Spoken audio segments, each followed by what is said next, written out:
Google માંથી મને નીચે જવું કે ઉપર જવું એ કન્ફ્યુઝન જેવું ગૂગલ મેપમાં ગાડીમાં ચેક કરતો હતો ત્યાં અચાનક ગૂગલે બતાવ્યું કે હું લાગે છે ઉપર જવાનું રસ્તે જતો રહ્યો ત્યાં નીચે પણ રસ્તો એક છે તો નીચે જવાનો રસ્તો ખબર ના પડી ત્યાં બાજુ એક ડિવાઈડર છે ડિવાઈડર ટચ થઈ ગાડીની સ્પીડ 30 થી 40 ની છે ત્યાં સ્ટોપ થયેલી છે એ પણ દેખી લઈ શકો.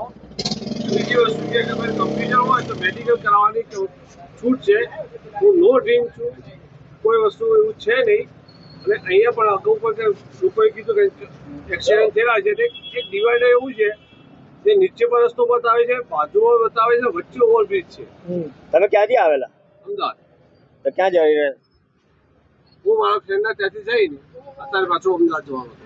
આ જે પબ્લિક કહે છે કે તમે ડ્રિંક કરેલા હતા, તો અત્યારે હાલ બધાને હું જાહેરમાં કહું છું કે ઓન ધ સ્પોટ હજી 10-15 મિનિટ કેટલી હોય એટલો ટાઈમ થયો છે ને તો મારું મેડિકલ ચેકઅપ કરાવી શકો છો બધા. શું નામ તમારું? અહીંયા મેડિકલ ટીમ બોલાવી દો, સ્થળ છોડી નથી મેં મેડિકલ કરાવી. વ્યવસાય શું છે?